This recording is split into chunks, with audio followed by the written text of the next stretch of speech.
Olá, seja muito bem-vindo ao Violino Didático. Eu sou o Jean de Oliveira e no vídeo de hoje eu tenho um imenso prazer em receber o violinista da OSESP, meu professor, tanto no violino quanto na vida, Florian Cristel. Tudo bem com o senhor? Tudo bem. Acho que é a entrevista que eu estava mais ansioso de todas para fazer. Conta pra gente como que o senhor começou a estudar violino, como foi o contato inicial? O contato inicial foi através da família, não? Família de músicos, não tão eruditos, mas músicos populares.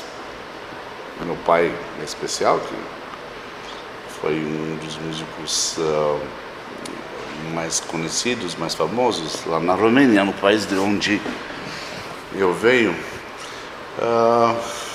Então eu acho que antes de eu nascer, eu tinha que tocar algo. E o senhor começou com quantos anos? Com 6 anos de idade, comecei a estudar em casa antes de ir para a escola. E depois fui para a escola de música, já, da especialidade. Isso acontecia numa cidade 110 quilômetros assim, de distância de Bucareste, da capital. E depois, um ano, a minha família, meu pai, né, e a minha mãe decidiram para a gente se mudar na capital, no Bucareste. É especial para mim. Que legal. Né, porque até que eu estudava com o melhor professor daquela cidade, Buzău, se chama a cidade, ele próprio falou, olha, eu não posso garantir depois da quarta série que eu posso levar o seu filho no nível da escola de Bucareste. Então ele aproveitou, meu pai aproveitou de essa situação, porque ele também fazia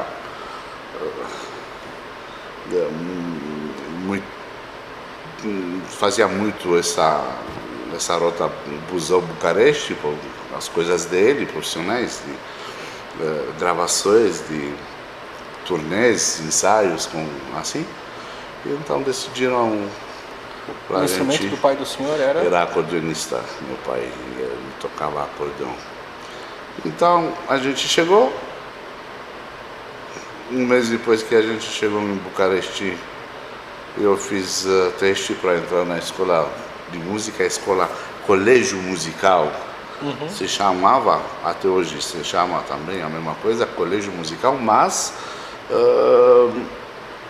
com a especialidade de música efetivamente da primeira série.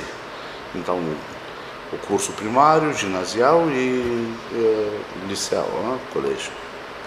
Primeira série até 12ª. E assim comecei essa jornada da minha vida. O senhor lembra como era a rotina de estudo nessa fase inicial, quando o senhor começou a estudar violino? Claro, para mim era muito difícil, hein? Como toda criança de 6, 7 anos, 8 anos, 9 anos de idade que quer mais bater bola, brincar com amiguinhos, colegas por fora, não sei.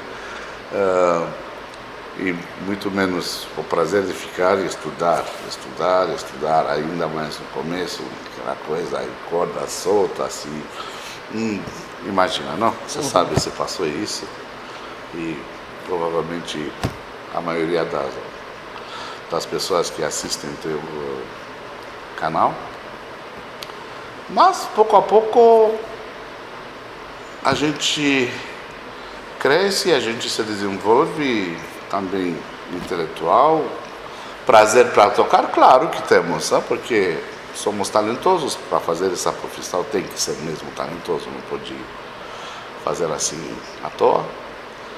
E no final a gente gosta do produto, não? Que a gente consegue desenvolver do produto, na hora quando a gente já toca alguma coisa e soa alguma coisa, uma melodinha, assim. Isso foi pouco a pouco. Minha sorte que eu sempre até não era tão dedicado assim como outras pessoas. Isso eu faço minha culpa, então não fazem como eu. Tem que estudar mesmo.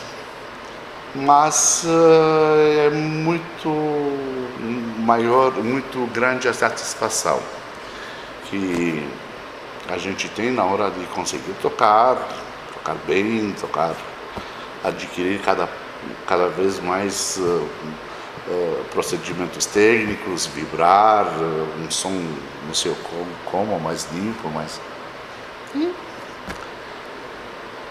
cheguei no Bucareste, estudei 2 anos com uma jovem professora naquele tempo e consegui me fazer remarcado. Qual era o nome da professora? Professora que estudei no começo era Lívia Gheorghiu. Não sei se ela ainda está viva. E consegui me destacar e consegui entrar na classe de uma professora que era muito cobiçada. As coisas que aconteceram depois demonstraram por que ela era tão cobiçada, em especial dos pais dos alunos que mesmo queriam fazer essa profissão, então não estavam olhando só assim como um passatempo. E, geralmente lá na Romênia, naquele tempo pelo menos, não era considerado só como um passatempo, só como uma forma de educação. Um modo de vida. Não, era mesmo um modo de vida. Então, pessoas que mesmo queriam fazer isso por resto da vida. E consegui, em 4ª série, começar a estudar com a pessoa que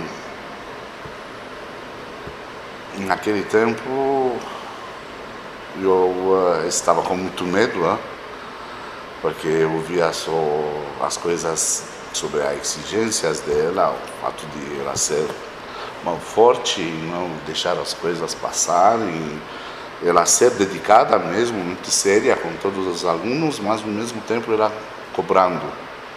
E não poucas vezes cobrando de uma maneira um pouco mais eu sei. assim, que hoje em dia muita gente acha errado, mas me desculpe, eu acho que são momentos quando os professores têm que ser mesmo muito incisivos com os alunos. Hoje eu enxergo isso de outra forma.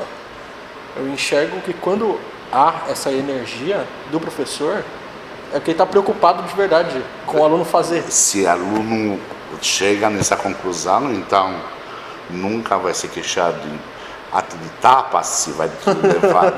Eu lembro quantas tapas eu levei nesse cotovelo,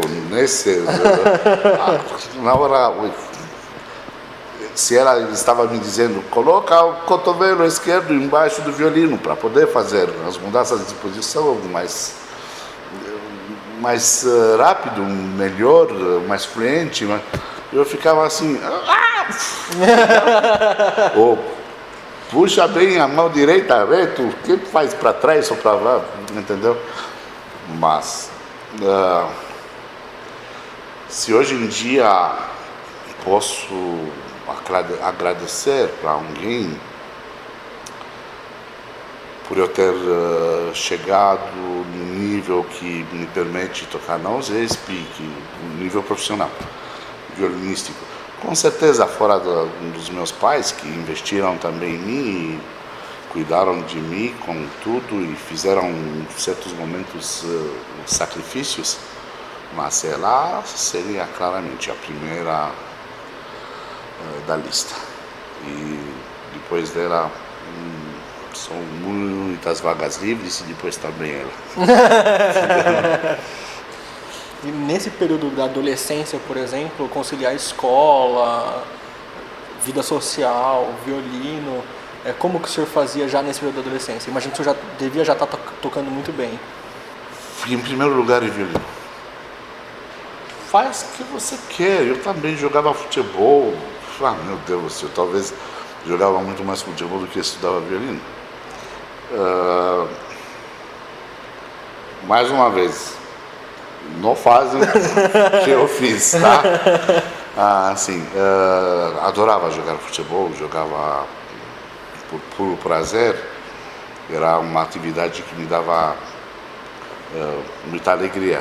Tocando violino, uma hora quando eu não estava tocando tão afinado, ou as coisas não saíram tão bem, não te dá muito prazer, não? Ou seja, vamos ser francos, honestos. Fazia de tudo, tem que fazer de tudo, tem que jogar futebol, se quer, sei lá, vocês, a nova geração, hoje em dia, passam muito tempo na frente do computador, minha dica é melhor jogar futebol, assim, ou sei lá, outro esporte, tênis, sei lá. Tem que ser um pouco de tudo. Isso. Porque a gente tem que se desenvolver em todos os lados. E tem que ser um tipo de desenvolvimento harmonioso. E físico e psíquico. Então, tem que, até, sei lá, eu estou falando sobre meninos, meninas, até 18, até 19 anos de idade, mas sobre os outros, acima dessa idade. Se quer tomar uma cerveja, um copo de cerveja, ou vamos dizer, vai fazer uma festa e vai tomar uma cerveja inteira de 600 mililitros, pode, por que não? É gostoso, é coisa de vida. Temos que saber mesmo, e a vida, temos que fazer essas separações, que é vida profissional, que é vida particular, que é vida intelectual, em função de necessidades. Temos que conhecer sua música, e tecnologia, e esporte, e história, literatura. É muito importante, porque ainda mais para a gente que faz música. Música é uma das artes, é uma das as 7 artes, não? Mas quantas? O resto de 6. Então, e literatura, e pintura, e escultura, e cinematografia, teatro, são muito importantes. Temos que saber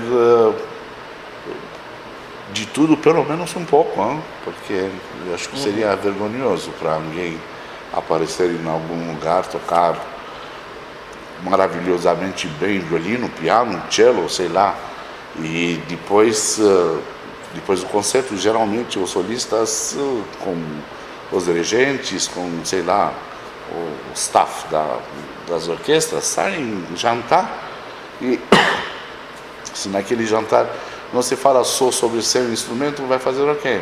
Vai olhar assim, Não, línguas estrangeiras, muito importante. Você lembra que sempre estava cobrando de você. Inglês é mais do que obrigatório. Agora, aqui no Brasil, língua portuguesa, uma das línguas latinas, tem que aprender pelo menos francês, italiano, espanhol. Por amor de Deus, qual é a diferença entre português e espanhol? É mínima. Então, os brasileiros, pelo menos, espanhol tem que falar quase da mesma forma como falam português, não? Isso é importante até para ler mesmo material violinístico em outros idiomas, para ter acesso à educação. Do ponto de vista musical, imagina que a gente, talvez em proporção de 80% a 85% da literatura musical mundial, os términos são em italiano, então a italiano tem que aprender. O resto dos términos, a maioria são, então, segundo, são em alemão, que pelo menos, eu sei que é bastante diferença, mas pelo menos os términos musicais a gente tem que aprender, sim. Na hora quando a gente tem uma parte, olhar o que significa langsam, sei lá, outras coisas lá em alemão que está escrito. Em francês também, russo, por que não? Se temos uma edição russa, vai ser com o alfabeto cirílico, com todo aquele Então, tudo isso faz parte da cultura e minha dica para todos os jovens músicos, e talvez não tão jovens, mas que querem mesmo aprender, tem que cuidar desse lado também. E quando o senhor parava para pegar no violino para estudar, o senhor separava as coisas por tempo ou por missão, por atividade a ser cumprida? Por missão. Só se eu tivesse, se não tivesse bastante tempo, tinha que ir na escola ou alguma coisa assim, claramente eu tinha que parar, não podia atrasar, mas normalmente objetivo que você coloca no começo de cada período de estudo, ou simplesmente não, vou estudar até quando eu vou poder, não? Até vou ficar esgotado, sei lá. O senhor tinha uma rotina, por exemplo, eu vou resolver agora a qualidade do espicato, depois por tanto tempo? Depois... Não. Sei lá. Depende. Talvez essa seria também uma método boa, mas geralmente... no começo, sim, criança, adolescente, assim, 14, 15 anos, do tempo quando a gente ainda está aprendendo os procedimentos técnicos, sim, pode dizer, vou estudar meia hora nosso caso de violinistas, vou começar com safety corpus 2, exercícios de mão direita, vou estudar meia hora de safety corpus 2, depois vou estudar uma hora de flash, escalas e arpejos com duplas, vocês sabem como que é todo mundo. Depois vou estudar Bach, depois vou estudar, sei lá, uma peça, outra sonata, depois, sei lá, assim, um concerto no final, caprichos de Paganini, sei lá. Sim, pode fazer isso também.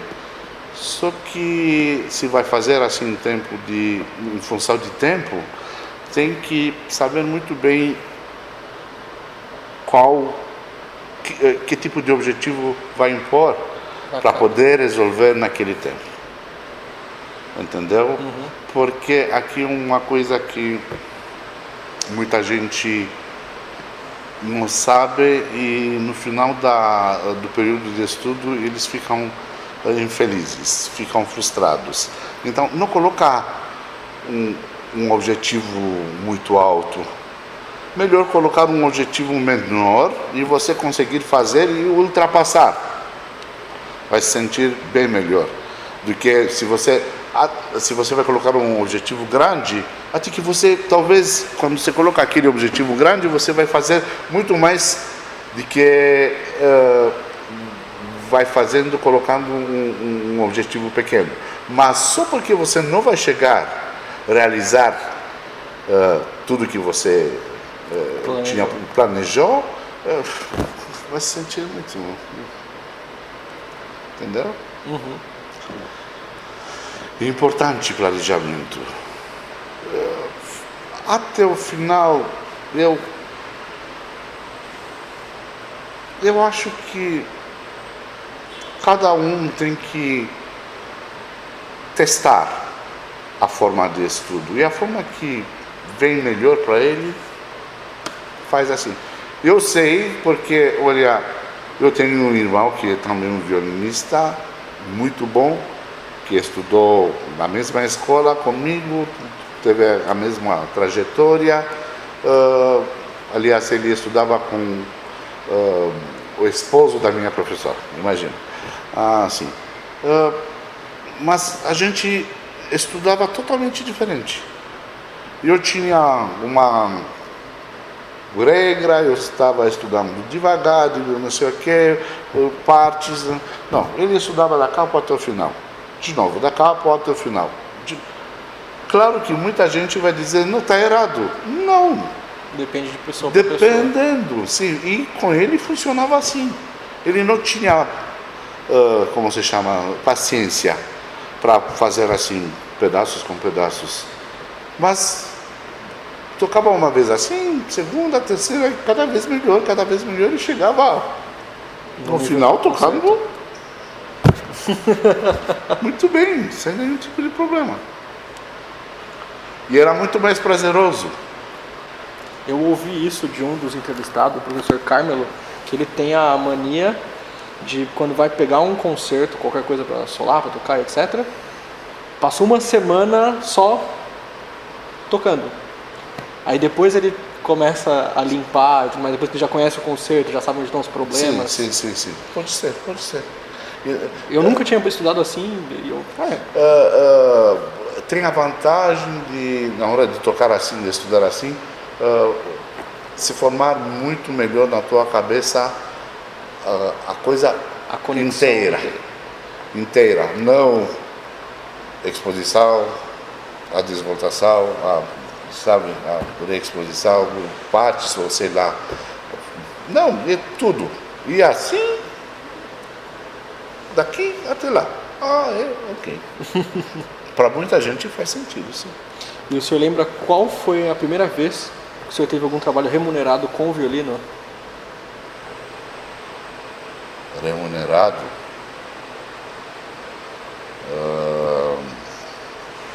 Sim. Qual foi?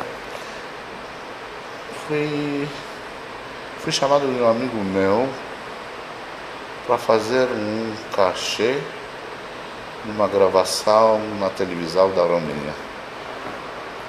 Que legal. E era no estúdio e a gente tocava live, ao vivo. Não tinha 14 anos, até que o regente levou assim uma leve, não posso dizer bronca, mas assim, surpresa. A televisão romena, sendo instituição de Estado, era militarizada, então tinha policiais lá, não sei o quê. E por que eu falo que antes de 14 anos? Porque a gente recebe o RG com 14 anos. Ainda até hoje? Até hoje, sim. O RG a gente recebe com 14 anos. Até 14 anos você fica só com certidão de nascimento. Então, nesse tipo de instituição, você não entrava sem RG. Mas eu não tinha RG. Então eu fui lá com certidão de nascimento. E o cara de lá, o policial, falou: "Por que é isso? Você está gozando de mim? Que isso você não pode fazer, você está zoando. O que você fez? Você perdeu o RG?" Eu falei: "Não, eu não tenho. Eu não tenho ainda 14 anos, eu tenho 13 anos, não lembro, 6 meses, 5 meses, 7 por aí." Como? Porque não era também. Eu era bastante alto para parecer de mais de 14 anos. E quando chegou o regente, o policial perguntou: "Olha, esse menino aí fala que não tem 14 anos." "Não, não tem." "E o senhor, grande regente, está trabalhando com esse tipo de moleques assim, com crianças? Eu sabia que o senhor é grande profissional." Ele olhou assim e falou: "Esse menino toca melhor do que muitos de 30 e de 40 anos. Eu achei ele assim." Entendeu? Então, assim eu fui primeiro cachê remunerado e ganhei uma boa quantia para aquele tempo, ainda para nós como meninos, assim como se fosse hoje em dia por aí um tipo de 500, 600 reais. Só chegar, tocar, tudo de ouvido, sem parte. Música folclórica? Música popular folclórica, tudo de ouvido, tocando, vai pra cá. O senhor lembra o que fez com o primeiro cachê? Se eu lembro o que o senhor fez com o cachê? Que eu fiz com cachê? Claro que gastei. Sei lá, não sei mesmo. Não sei. Felizmente para mim, para minha família, a gente não passou necessidades. Meu pai sendo um instrumentista muito valioso e muito conhecido e tendo bastante trabalho e bem remunerado, assim, a gente sempre teve tudo que a gente precisava. Claro que também, no mesmo tempo, a educação que a gente recebeu Não foi para, ok, a gente é rico, vamos dizer, entre aspas, né? Não era rico, mas... Então agora pega meu filho pega aí 50 mil reais e faz o que você quer. Mano, nunca aconteceu. Mas na hora quando precisei de um violino melhor, a gente foi, comprou e pagou uma boa quantia. Um violino francês, que eu comprei naquele tempo. E tudo que a gente precisava quando se tratava sobre essas coisas de cordas, nem pensava assim, quanto você precisa, tá, ok? Mas o resto era uma educação assim, valorizar. Quando foi que o senhor chegou e pensou, chegou à conclusão, não, eu vou ser violinista? Quando eu? É. Eu acho que antes de...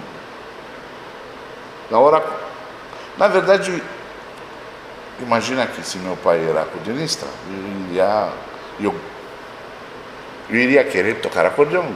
Sim, naturalmente. Eu gostava de acordeão, ouvindo ele, estudando e assim. Só que acordeão geralmente, no mundo inteiro, né, geralmente, é um instrumento mais popular, mais para música popular. Pouco acordeonistas e poucas músicas eruditas são por acordeão, para Especificamente por esse momento. entendeu? Então, minha mãe não quis ter um músico popular. A mãe do senhor era instrumentista também? Não. Não? Minha mãe é filha de instrumentista, mas não, ela foi sempre dona de... Sempre, desde quando conheceu meu pai e casou com ele, foi dona de casa. Mas ela sempre quis para filhos dela, e meu pai também, fazer algo a mais. Conseguir fazer as coisas no nível mais, como eu posso dizer, melhor do ponto de vista social, né? Porque é uma verdade crua, mas é verdade que um violinista popular, do meu ponto de vista, do tempo quanto ele mesmo toca, de verdade, eu não vejo um músico popular mais fraco ou menos importante do que um músico erudito. Do tempo quanto ele toca mesmo, tem noção sobre o que acontece com ele quando toca com o instrumento.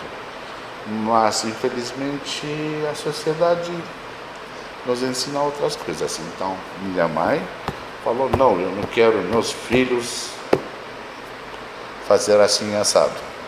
Não, eu quero eles irem para a escola, aprender de verdade, fazer uma carreira diferente. E na hora quando eles me perguntaram, porque eu falei que eu quero acordeão, a verdade é que eles me falaram que a primeira prova do meu talento foi com acordeão. Um acordeão não do meu pai, porque imagina que a gente não podia tocar naquele instrumento para não estragar alguma coisa. Mas em um certo momento meu pai trouxe em casa um acordeão pequeno, o filho de um amigo, né? Assim. Só que quando eu vi de manhã, quando eu acordei, vi aquele acordeão, lembro até agora a cor, um verde desse assim, legal assim, imagina criança de 5 anos, não sei quanto, tinha 4, 5 anos. Eu fui lá, eu olhei para minha mãe, eu vi que ela não falou nada, então comecei a brincar com ele e que eles falam. Minha mãe, ela está viva até hoje em dia, mas meu pai falou também a mesma coisa, que em menos de 10 minutos eu tocava já uma coisa, uma tema de uma canção que passava na rádio e eu estava ouvindo sempre. Que legal. E não assim, com o dedo assim como criança, é claro que eu tinha exemplo visual do meu pai tocando com, não, mas assim, até que eu tentava achar a harmonia, eu queria tocar também com os baixos, os baixos, sabe, assim, eu tentava a harmonia. Claramente, naquele momento, minha vida foi estigmatizada, sabe?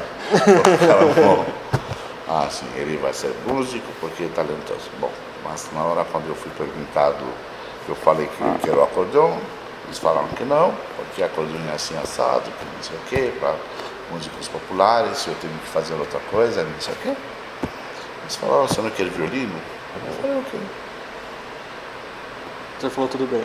Eu falei, tudo bem. Tá. Pouco depois eles trouxeram um instrumento, meu pai comprou um instrumento, depois arrumamos um professor, fiz um ano antes, depois fui para a escola, já tocando, lá no museu, depois de 2 anos fui para Bucareste E depois que o senhor chegou na idade onde nós temos que finalmente trazer sustento para o nosso lar, 18, 20 anos, terminou a escola? Não, eu comecei um pouco mais cedo, porque meu pai era um cara muito prático. E ele também, dando conta do talento que eu e meu irmão tínhamos, ele pensou, esses caras aí podem tocar quase qualquer coisa, não?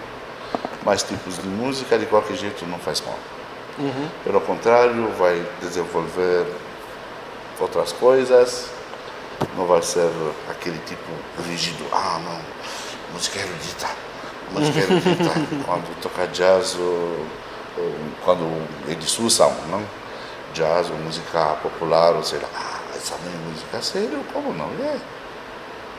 É uma música muito gostosa para ouvir, para tocar, para pensar, refletir em cima dela. Nós somos, música popular e o jazz são estilos de música muito difíceis para aprofundar, para entender o que acontece. Então, eu já com 14, meio quase 15, a primeira pergunta que meu pai me perguntou, você quer ir comigo trabalhar? Eu falei, eba, vamos lá, O senhor lembra qual foi a primeira orquestra, jovem, orquestra que o senhor chegou a tocar? Orquestra sinfônica? Jovem ou sinfônica? Não, foi na escola mesmo, porque a gente, sétima série, já começava a fazer aulas de orquestra, não cursos de orquestra.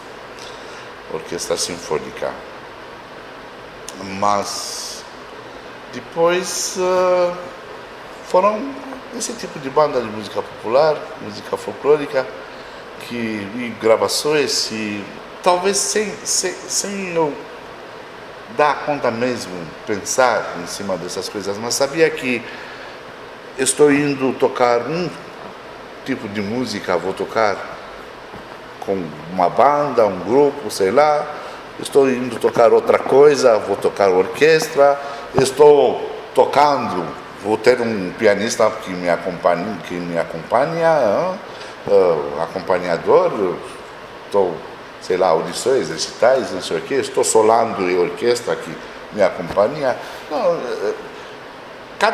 Para mim foi muito claro desde o começo. Eu acho que não pode fazer assim, sei lá, misturar tudo. Tudo tem que ser muito claro na tua cabeça. Eu lembro como se fosse recentemente que eu fui assistir o senhor tocando música popular, música folclórica num bar que chama Casa de Francisca, se eu não me engano. Sim. E foi até muito legal, porque eu fui lá para passar o som pro senhor antes, que tá tendo um ensaio aqui, alguma coisa assim. E eu ouvi o senhor tocando naquele dia e a minha concepção de tocar violino mudou completamente. Porque até então eu não tinha escutado ninguém tocar violino. E aí o senhor tocou o Chardas e eu demorei alguns segundos para entender que era o Chardas, de um jeito completamente diferente do que eu estava acostumado a escutar, um monte de coisa. E no intervalo a gente foi lá fora e eu perguntei, poxa professor, que legal, o senhor tem as partes dessas coisas? E o senhor deu risada. Não, essas coisas eu toquei agora, não sei o que eu toquei. Só improviso, sim. E muitos violinistas do Teatro Municipal, alguns aqui da USESP, encontrei uma vez com um contrabaixista aqui da USESP, eles dizem que o senhor é o melhor violinista de jazz que eles já escutaram pessoalmente. E o que o senhor acha, a que se deve isso? Como...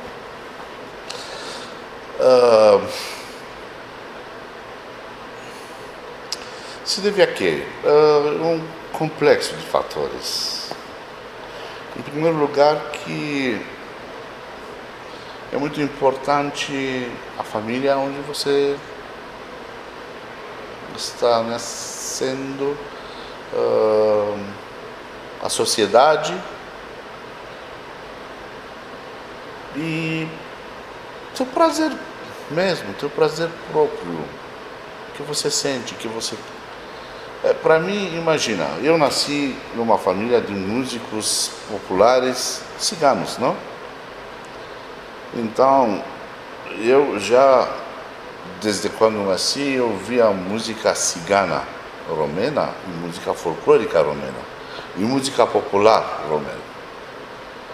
E não ouvi assim de qualquer modo. Ouvi de um modo muito apurado, muito bom, muita boa qualidade.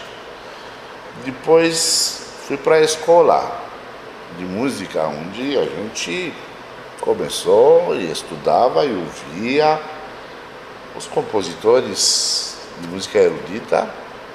A gente começou a ouvir Vivaldi, Bach, Mozart, Beethoven, Brahms e pouco a pouco entender, não só tocar ou só estudar, entender do que se trata. Tinha amigos, colegas que gostavam de jazz, porque eles tiveram, com certeza, tiveram, como eu posso dizer, contato com jazz, antes de eu ter contato, ou talvez um contato mais aprofundado, porque claramente eu assistia TV também. Só que então eles apresentaram o jazz do jeito deles, como eles se entenderam, e eu gostei. A gente começou a brincar, vamos assim, vamos assado, com piano. Eu gosto, adoro tocar piano, é uma coisa que muito tempo me falta muito, mas tudo bem. Desenvolvendo o ouvido harmônico, que, claro, eu nasci com um bom ouvido harmônico, mas claro que precisa trabalhar, tocando e trabalhando e tentando, simplesmente tentando sozinho, um autodidata, sabe? Vamos fazer, mas como sou aqui? Olha, assim, assado, bom. E eu tive essa sorte, se você quer, e sorte também, porque ter não tudo, mas muitos estilos de música já em contato, bem perto de você, bastante só para esticar a mão e pegar. Depois vai comer. Se não é tão perto e você tem que levantar, sair de casa, pegar um ônibus, sei lá, entendeu? Já é um pouco mais complicado. Mas, o que eu quero dizer, porque são muitos instrumentistas que fazem isso sem ter uma base técnica e musical muito boa, muito profunda. da escola. Porque, ok, eu gostava de música folclórica, eu gostava de música cigana, de música popular, de jazz, de, sei lá, até rock, assim, disco. Quando eu era jovem, criança, assim, adolescente, era ABBA, Boney M, sei lá, Bee Gees. Adorava. Adorava e não adorava para dançar, para, sei lá. Não, porque eram melodias muito legais, com harmonias muito legais, com ritmo bacana, com, ou sei lá, arranjos de música americana dos anos 50, 60, 40, com violinos, com orquestra grande. Me dava assim uma emoção total. Escutava Brahms e depois uma orquestra americana tocando não sei o que. Muita diferença não fazia para mim. Talvez do ponto de vista harmônico eu estava muito mais feliz escutando esse tipo de música popular, porque, claro, a harmonia era mais desenvolvida, não? Mais atraente. Agora, eu não sou um violinista de jazz. Eu improviso porque gostei, mas nunca estudei jazz. Sequer nunca, não posso dizer que nunca abri uma partitura de jazz, de estudo, de patterns, assim, abri, mas assim, só curiosidade. Claro que só algumas coisas assim, jazz, os modos pelo menos básicos, assim que a gente aprendeu, teoria na música, na escola, sétima série, oitava série, sei lá, os modos, não? Todo mundo sabe. Música cigana, Charles Monte, todo mundo fala aqui, olha, como eu gosto também de dizer muitas vezes, o Charles mais famoso que todo mundo conhece, assim, escrito de um italiano. Assim. E o fato de eu começar a tocar bem cedo, então com menos de 15 anos, com 14 anos, assim, pouco, com meu pai, trabalhando com ele mesmo, eventos e não sei o quê, me ajudou muito.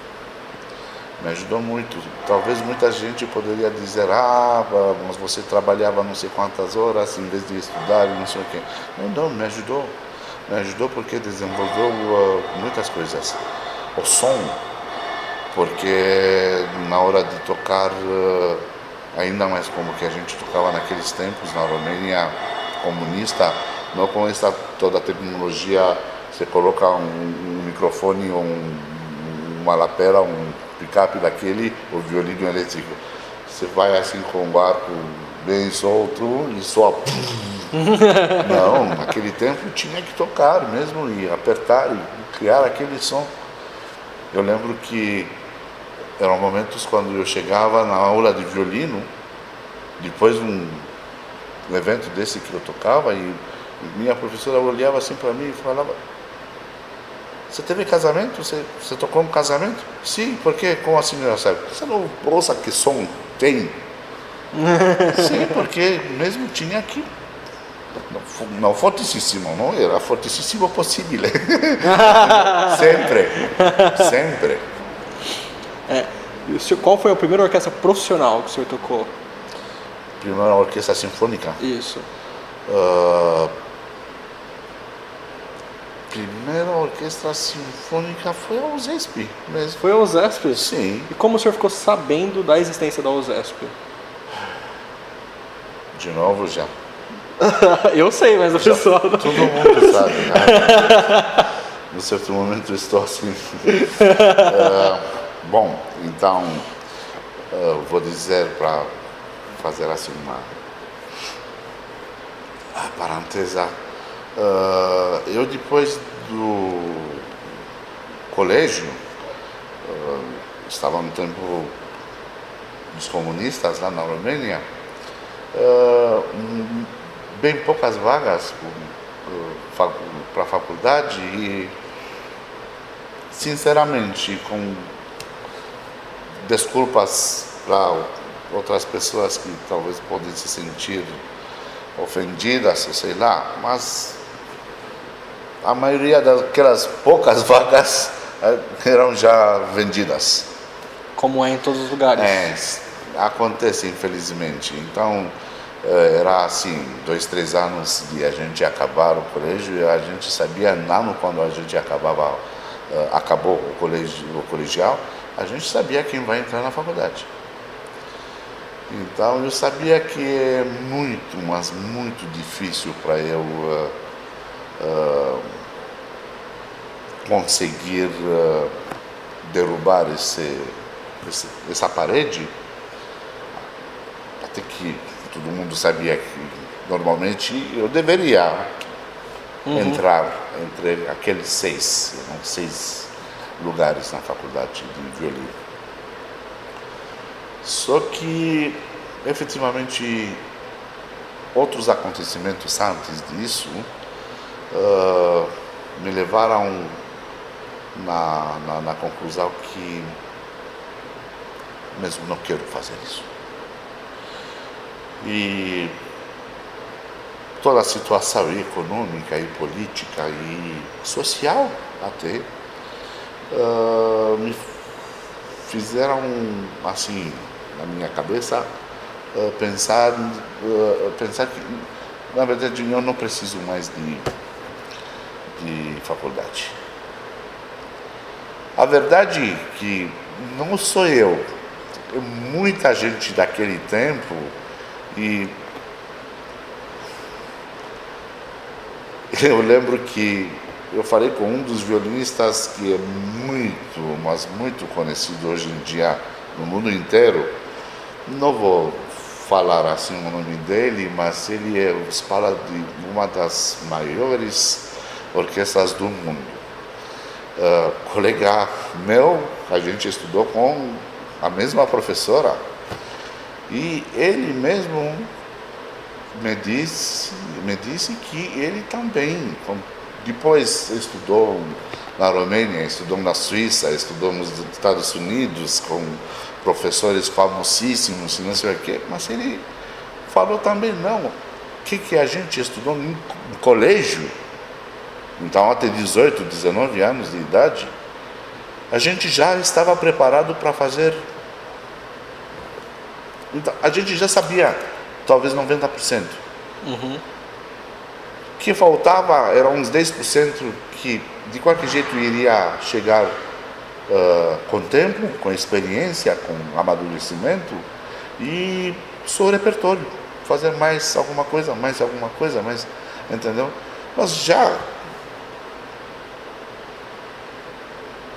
no final do colégio, então com 18, 19 anos, a gente tocava 3, 4 concertos dos grandes concertos de violino, os grandes, eu não estou falando sobre Mozart, não. Eu falo sobre Mendelssohn, Tchaikovsky, Brahms, Beethoven, Paganini, 1, 2, 3, 4, qual vocês querem, um monte de peças de grande importância, Kreisler, Wieniawski, Sarasate, e não qualquer besteirinha, assim, sonatas, Brahms, Beethoven, não sei o quê. A gente, com 18 anos de idade, essa era a escola na Romênia.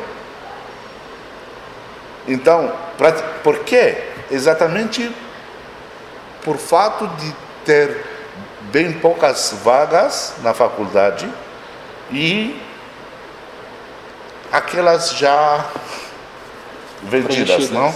Preenchidas. Então eu lembro que uma da conversa que eu tive com a minha professora, exatamente sobre isso. Ela falava, não, você na hora quando sai do colégio, se vai para a faculdade ou não, isso não importa, mas você tem que sair como um violinista já completo. Ok, com 18 anos ou 19 anos de idade.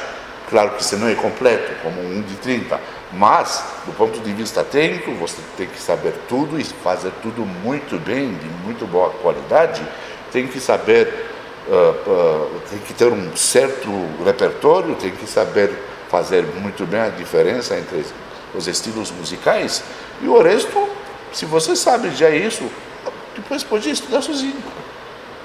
E fazer o resto de repertório, não sei o quê. Então,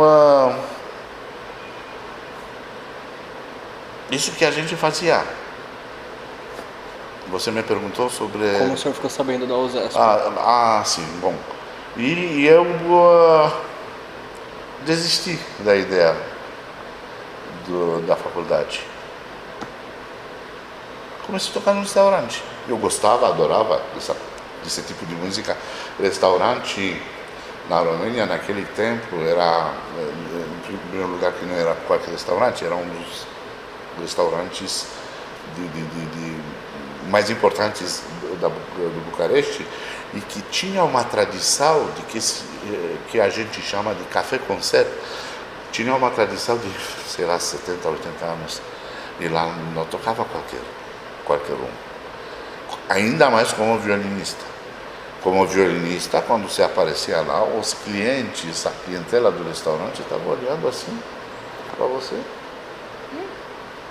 Quem é esse cara? Ok, vamos escutar. Se tocava bem, era ok. Se tocava mal, já ninguém não te escutava. Começavam a falar com o chefe do restaurante, blá blá blá, que isso aconteceu com outras pessoas. E eu tive a sorte, vamos dizer, de entrar e tocar nesse restaurante sem muita experiência, mas consegui me impor.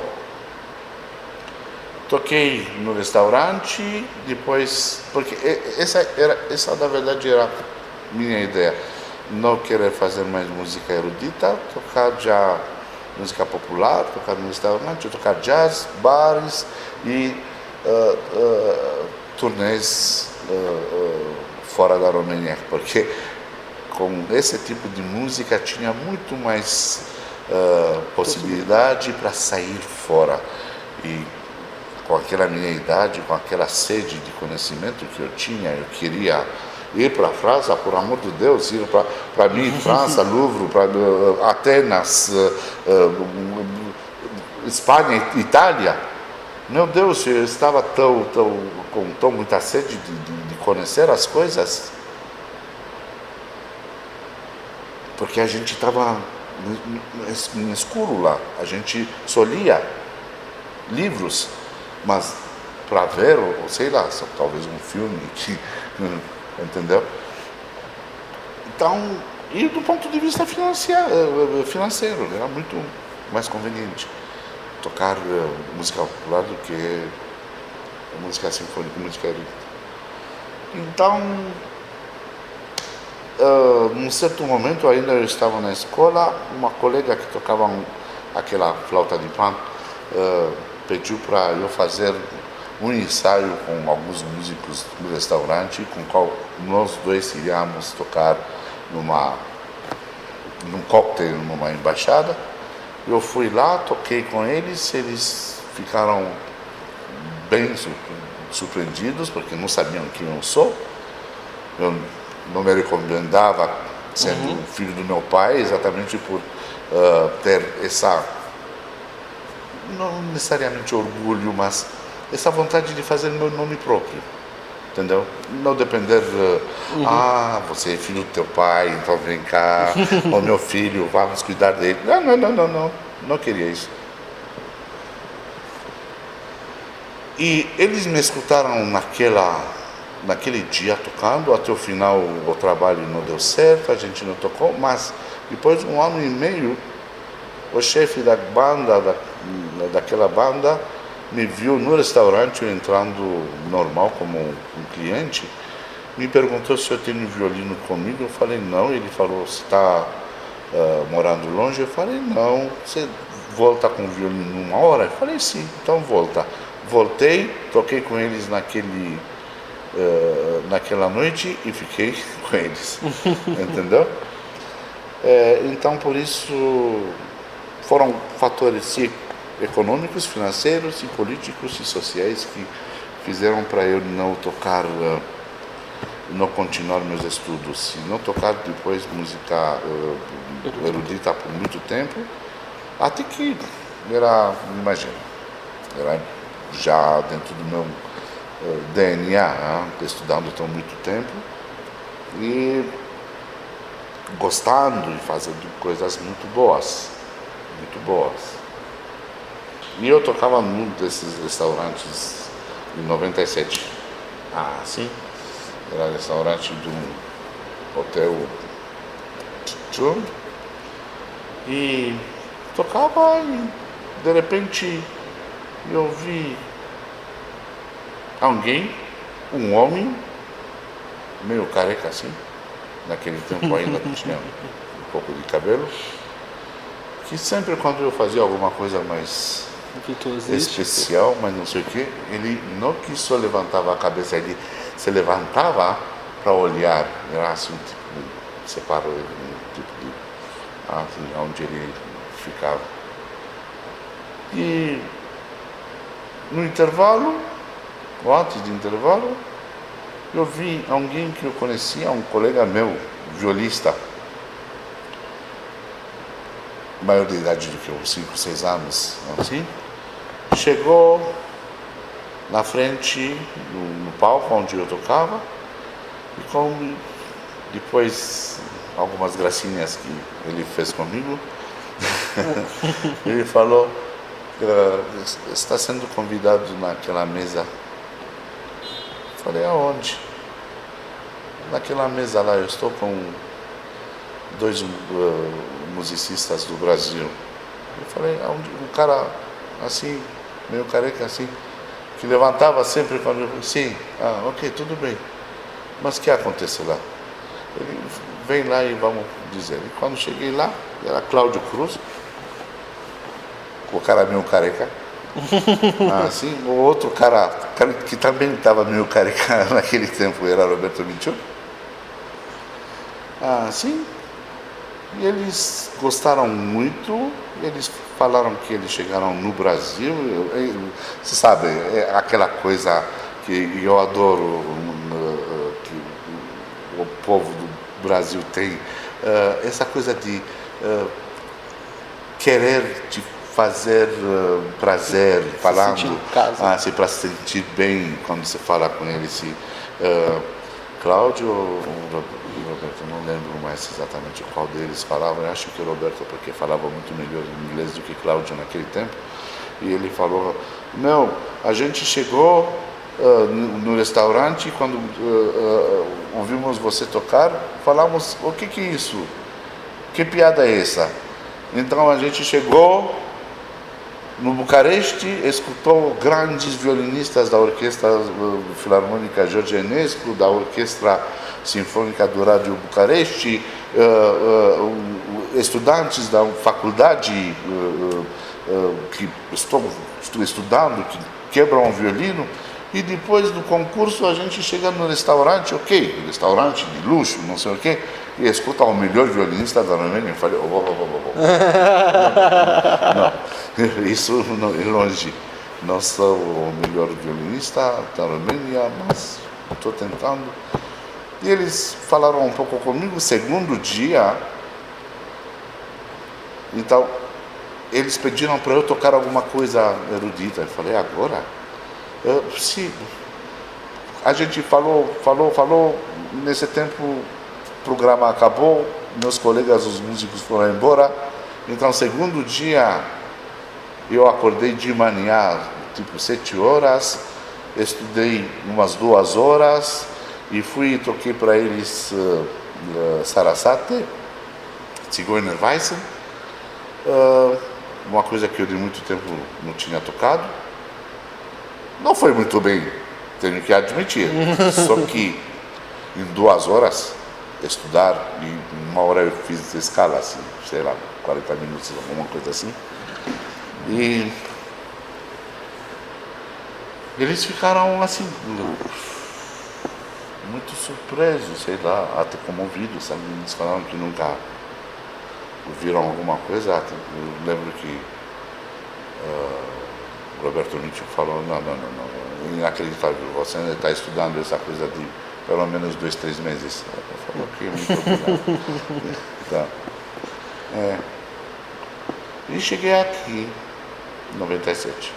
Mas fiquei mesmo, quando cheguei para ficar, foi em 99. Essa foi a história como eu cheguei no Brasil. Todo mundo sabe, já estou me sentindo possível. Cláudio Cruz, para quem não sabe, pessoal, foi espala da USESP por 20 anos. Acho que mais de 20 anos. Não, mais de 20 anos, porque a gente homenageou ele, homenageou 20 anos de atividade na USESP e ele ficou mais do tempo. Mas para mim, Cláudio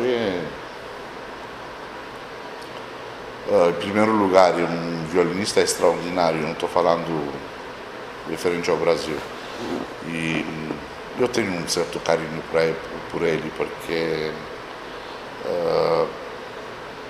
a história dele é muito impressionante. Como músico, como violinista e como musicista, como músico, esse termo eu não gosto em português aqui no Brasil, músico. Músico e musicista tem que ser termos.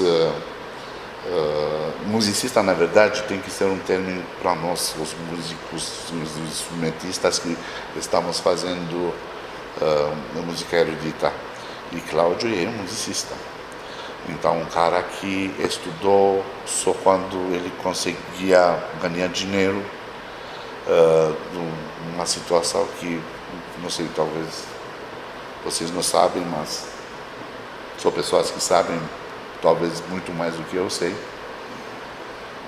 E chegar nesse nível profissional que ele tem hoje em dia, e como violinista, e como regente, como maestro, não? E não estou falando sobre o ponto de vista técnico, estou falando do ponto de vista musical. Cláudio conhece sim. Cláudio é um dos poucos músicos brasileiros que conhecem música de verdade. Mas de verdade, num patamar bem alto, no nível internacional. Eu adoro ele, eu tenho assim, um certo amor por ele. Inclusive, ele convidou o senhor, em 2010, talvez, a solar sim. as áreas ciganas. Olha, que não lembro quando foi. Sim. Quando ele era regente titular da... Teve alguma conexão com essa primeira vez que ele escutou o senhor e solar as áreas ciganas, ou o senhor que escolheu? Não sei, não. Acho que não. Não, foi...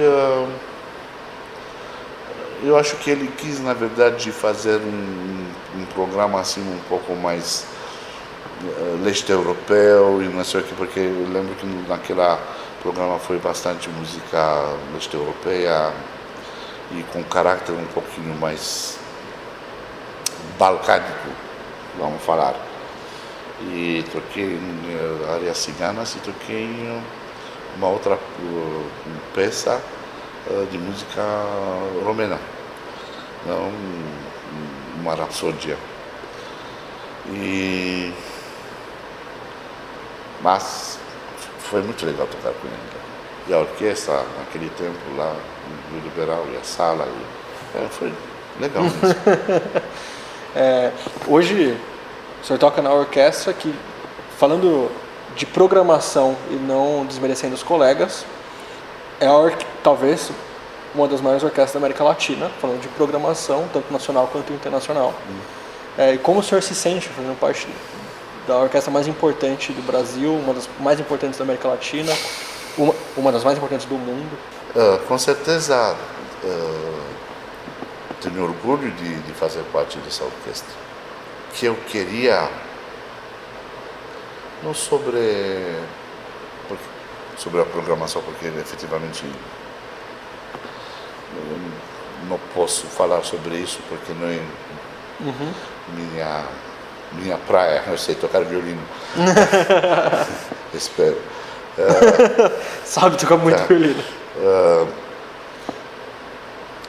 Eu queria muito, infelizmente, o período que a gente atravessa agora no Brasil não é propício para uma coisa dessa, mas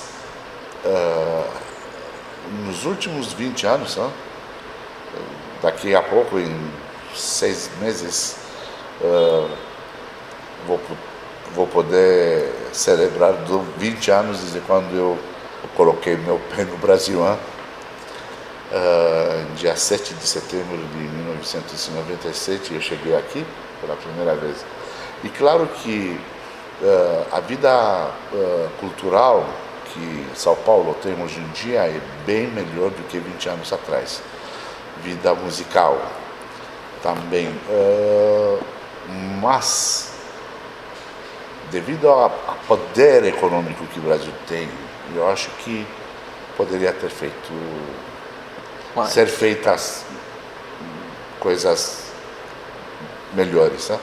Não só nós, não a USESP, estou falando sobre os outros estados do Brasil, até o estado de São Paulo. É triste a gente ver que o Brasil é um país gigante e 90% das orquestras estão no mesmo estado. Ou talvez pior. Sendo generoso. 90% das orquestras profissionais estão em São Paulo. Sei lá. São muitas coisas para ser feitas. Sim. E eu tenho certeza que são bastante pessoas inteligentes mesmo, que também sabem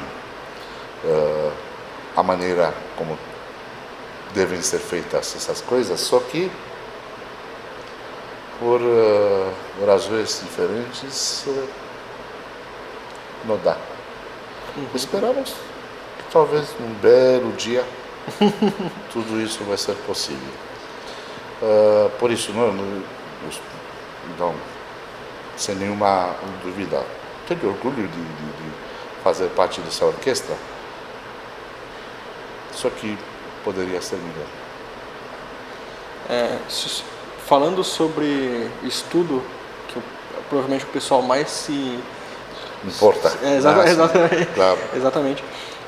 Que dica, as principais dicas o senhor daria para um jovem instrumentista em fase de formação, violinista? Estudar. Eu não sei se o senhor provavelmente não sabe, mas tem um quadro no violino didático inspirado no senhor. Como assim? Que quadro? É um quadro. Vocês colocaram ninguém assim? É um quadro que se chama. Todo o início do quadro eu falo sobre o senhor, não falo o nome, mas eu falo do meu professor. Que é um quadro que chama Tocando Violino em Lugares Inusitados. Que diz muito sobre o que o senhor me falava muito. Estuda, John. Não importa para onde você vai, leva o violino e estuda. Eu espero que você não colocou esse quadro no banheiro, sei lá. Não. Ó, tem no parque. No parque. Tem nas cataratas do Iguaçu. Tem no Uber, enquanto eu me locomovia para um concerto. Agora, provavelmente quando esse vídeo sair, já vai ter no barbeiro. Ah, sim. E tá marcado. Vai cortar a barba? Não, só deixa eu fazer um formato. Okay, tudo bem. E tá marcado também dia 8 de março no Dentista. Que é um quadro que, obviamente, para chamar a gente, para se interessar por violino, para mostrar que não precisa ser 100% do tempo tão sério. E para parodiar justamente isso. Não importa onde você vai, leva o violino e estuda o tempo que você tiver. Então, que é uma das coisas que eu lembro de você falar muito. Sim, para mim, hoje em dia, olhando para trás, minha experiência, pelo menos, posso falar sobre mim e posso falar sobre outras coisas das pessoas com qual eu falei, né? Importante mesmo é a continuidade. A continuidade no estudo. Não importa. Eu lembro que a minha professora me falava assim: não tem tempo para estudar mesmo, mas não tem tempo, tem que ir para lá, para cá. Uma hora, com certeza, vai achar. Até se for para aquela hora, você deixar para comer e vai estudar violino. Uma hora, se você vai fazer escala, um flash, uma hora com atenção, com tudo que tem que fazer, não sei o quê, bastante, não é bastante, claro, mas é muito melhor do que nada. Então, significa que tem que ter continuidade. Às 11 horas da noite, às 4 horas da manhã, sei lá. Vocês podem pensar nas situações mais loucas que podem passar na cabeça de vocês. Não, tem que aproveitar e estudar. Mas concentrados, sabendo que você... porque aqui é uma coisa que... Você lembra que até falava para você. Uma coisa que está fazendo a diferença nas pessoas. Alguém que está estudando 8 horas e alguém que está estudando 2. E muitas vezes aquele que está estudando 2 consegue fazer as coisas melhor, com mais qualidade e claramente muito mais rápido do que aquele que está estudando 8 horas. Por quê? Exatamente por causa da concentração. Da capacidade de se concentrar, como? Sabendo exatamente o que você quer. Sabendo exatamente a qualidade que você quer para o som, para o vibrato, para o spiccato, para o staccato, para o martelato, para o que vocês querem, a afinação. Não existe, porque já tive alunos que eu falava spiccato e falava, professor, eu faço spiccato. Spiccato? Você acha? Não. Pular o arco não é spiccato. Não, eu quero spiccato, eu quero qualidade. Como que é? Não, mas está pulando o arco. Não. Então, não deixam as coisas feitas assim, metade, ou sei lá, 3/4, sei lá. Ou é 100% ou não é feito. E isso me faz lembrar uma coisa que o maestro John Edley falou uma vez aqui. O que significa mais ou menos afinado? Exatamente como vocês falam, mais ou menos grávida. Como assim? Uma mulher pode ser ou grávida ou não está grávida, não? Como mais ou menos grávida? Mais ou menos afinado? Não existe afinação, ou afinado ou desafinado. Entendeu? Então, quanto maior seria o objetivo para vocês alcançarem, melhor vai ser para vocês. Eu sei que normalmente são bem poucas pessoas nesse mundo que alcançam o mesmo objetivo. Mas pensam sempre que tem que colocar um objetivo maior do que vocês realmente querem, para poder chegar... Assim, se você chegar na metade, você... pode alcançar aquele objetivo. Muitos dos inscritos acham, principalmente quem está começando agora, que comprando o melhor breu, comprando o melhor violino, comprando o melhor corda, da noite para o dia, eles vão virar Florian. E nós sabemos que não é assim que funciona, tem que estudar muito. Mas para sanar a dúvida, qual breu o senhor usa? Que breu eu estou usando? André? Piccieri, André Piccieri. Não sei como é o nome. Olha, estou envergonhado para dizer. Aquele sul-coreano, sei lá. Vivaldi, Corelli, não sei o que lá. E qual jogo de corda o senhor costuma usar? Isso é totalmente pessoal. Exatamente como alguém pode te perguntar na hora de tocar, assim, numa orquestra, ou sei lá, que dedilhado está fazendo aí? Não me pergunta. Faz o dedilhado que cai bem para você. E eu coloco dedilhados diferentes. Ok, numa certa fase coloco os dedilhados para os alunos. Os dedilhados que eu toco, considerando que são bons ou muito bons, ou os melhores, sei lá. E quando vejo que o dedilhado para o aluno não está servindo, vou fazer o quê? Vou dizer, não, você tem que tocar assim porque eu toco assim? Não, claro que está errado. Então, um aluno, alguém, não estou falando só aluno, sobre pessoas assim, geralmente, temos facilidades diferentes e coisas que são muito difíceis também diferentes, que para já é muito difícil, para mim é muito fácil, e que para mim é muito difícil já faz... Não? Então, as cordas são em função de instrumento. São instrumentos que soam muito bem com cordas um pouco mais duras. Então, vamos fazer o quê? Porque a pessoa pode dizer sim, mas depois está muito forte, ok, deixa um pouco o cavalete mais baixo e vai soar melhor. E vai poder tocar melhor. Não. Fazem em função de... eu tive um momento na minha vida, tinha um violino que não soava bem com nenhum tipo de cordas que eu tinha naquele tempo, possibilidade para comprar. Então, eu tinha 4 cordas diferentes no violino para soar bem. Montou o set próprio. Sim. E muita gente está fazendo hoje em dia. Então, cuidado com todos esses aspectos para resolver da forma melhor para o instrumento. Melhor para vocês, para o instrumento, mais benéfico.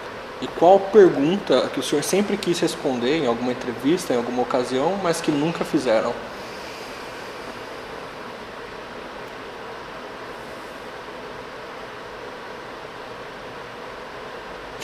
Vou dizer. Diga.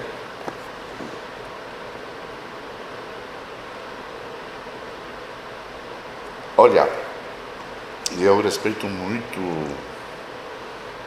as pessoas que se dedicam mesmo, ainda mais pelo fato que eu não fui um daqueles, faço minha culpa.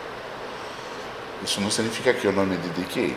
Não, eu estudei também, tive períodos quando eu estudava 6, 7, 8 horas por dia também. Lembro que um amigo meu perguntou, um violinista húngaro que tocou aqui em São Paulo, esqueci o nome dele, Joseph Lenvai, ou alguma coisa, acho que sim, e perguntou como ele consegue tocar com aquela facilidade, e Lenvai falou, você alguma vez estudou até começou a sair sangue dos teus dedos? Então, essa profissão, você faz assim. Vocês têm que deixar um pouquinho do lado, como se chama, essa coisa de vamos viver a vida. Não, vocês vão viver a vida depois de 25, depois de 30 anos de idade, até 20, 25, 30, estudam para aprender qualquer instrumento. Vou dar mais um argumento. Vocês podem ler em muitos lugares, no computador, revistas, para atingir o estado de mestre em qualquer profissão, tem que ter mínimo 10.000 horas de trabalho. Vocês sabem o que significa 10.000 horas de estudo? Fazem uma conta. Sim. A pergunta... Então, que eu falava que eu respeito muito as pessoas que estudam e tiro o chapéu. E mesmo esse é o caminho. Mas, ao mesmo tempo, para responder a uma pergunta que nunca alguém me fez, se não são bastante talentosos, não que são pessoas que conseguiram fazer essa profissão sem ser muito talentosos. Só que trabalharam depois muito, demais. E chegaram a se aposentarem com uma vida o resto da vida quase vazia. Porque se você vai tocar numa orquestra profissional, vamos levar o nosso exemplo da USESP. Se você vai tocar, então vai sair da casa às 8, 8h30, 9, e vai voltar às 5h30, 6. E depois você tem que estudar mais 2 horas, e depois jantar e estudar mais 1 hora. E depois vai fazer segundo dia também a mesma coisa, terceiro dia chega ao concerto, quinta-feira, sexta-feira de manhã, quando não tem ensaio, você pega a parte da semana, da próxima semana e vai começar a estudar. E vai estudar de sexta, e sábado, e domingo, e segunda-feira. E vai estudar assim, sempre. Isso não para tocar Brahms com New York Philharmonic ou com Berlin Philharmonic, não. Só para tocar, sei lá, Vida de Herói, ou Dom Juan, ou sei lá, Strauss, ou uma simples sinfonia de Beethoven, de Mozart.